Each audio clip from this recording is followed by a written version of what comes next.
முக்கிய செய்தியை பார்த்துக் கொண்டிருக்கிறோம். அமைச்சர் செந்தில் பாலாஜியின் சகோதரர் அசோக் சென்னை முதன்மை அமர்வு நீதிமன்றத்திற்கு வந்திருக்கிறார். முக்கிய செய்தியை பார்த்துக் கொண்டிருக்கிறோம். 2 வருடங்களுக்கு மேல் தலைமறைவாக இருந்து வந்த அமைச்சர் செந்தில் பாலாஜியின் சகோதரர் அசோக் சென்னை நீதிமன்றத்திற்கு வந்திருக்கிறார்.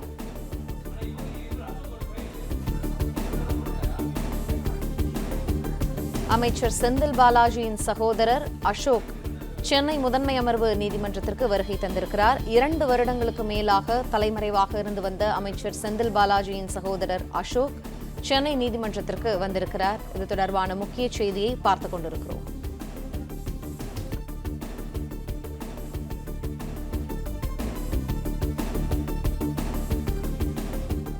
இது தொடர்பான கூடுதல் தகவல்களை எமது செய்தியாளர் ஆனந்த் வழங்க கேட்போம். ஆனந்த், வணக்கம். விவரங்கள் என்ன?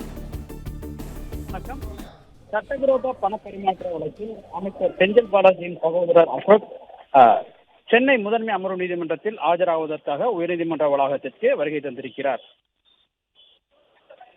அமைச்சர் செந்தில் பாலாஜி முந்தைய அதிமுக ஆட்சி காலத்தில் அமைச்சராக இருந்த பொழுது அரசு வேலை வாங்கி தருவதாக கூறி பண மோசடி செய்ததாக அவருக்கு எதிராக வழக்கு பதிவு செய்யப்பட்டது. இந்த வழக்கின் அடிப்படையில் அமலாக்கத்துறை தனியாக ஒரு வழக்கு பதிவு செய்தது. இந்த வழக்கில் அமலாக்கத்துறை பதிவு செய்யப்பட்ட வழக்கில் செந்தில் பாலாஜி மற்றும் அவரது சகோதரர் அசோக் குமார், முன்னாள் உதவியாளர் சண்முகம் உட்பட 13 பேருக்கு எதிராக குற்றம் சாட்டப்பட்டிருந்தது. இந்த வழக்கில் ஏற்கனவே செந்தில் பாலாஜி கைது செய்யப்பட்டு அவருக்கு எதிராக குற்றப்பத்திரிகையும் தாக்கல் செய்யப்பட்டது.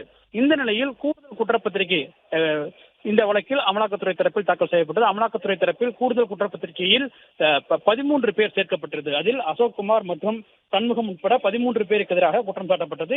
இந்த வழக்கினுடைய விசாரணை இன்று சென்னை மாவட்ட முதன்மை அமர்வு நீதிமன்ற நீதிபதி எஸ் கார்த்திகேயன் முன்பாக விசாரணைக்கு பட்டியலிடப்பட்டிருக்கிறது. இந்த நிலையில் ஏற்கனவே கடந்த முறை இந்த வழக்கு விசாரணை வந்த பொழுது இன்று நேரில் ஆஜராகும்படி குற்றம் சாட்டப்பட்ட 13 பேருக்கும் சம்மன் அனுப்ப நீதிபதி உத்தரவிட்டிருந்தார். இதன் அடிப்படையில் இன்று செந்தில் பாலாஜியினுடைய சகோதரர் அசோக் குமார் உட்பட குற்றம் சாட்டப்பட்டவர்கள் இன்று நீதிமன்றத்திற்கு ஆஜராவதற்காக வருகை வந்துள்ளனர். இவர்கள் இன்னும் சற்று நேரத்தில் நீதிமன்றத்தில் ஆஜராக உள்ளனர்.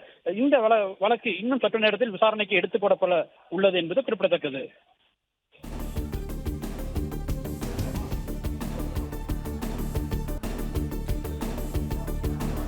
நன்றி ஆனந்த், விரிவான தகவல்களுக்கு. பிளே ஸ்டோர் மற்றும் ஆப் ஸ்டோரில் இருந்து பாலிமர் செயலியை QR கோடு மூலம் பதிவிறக்கம் செய்யுங்கள். செய்திகளை உடனுக்குடன் பெறுங்கள்.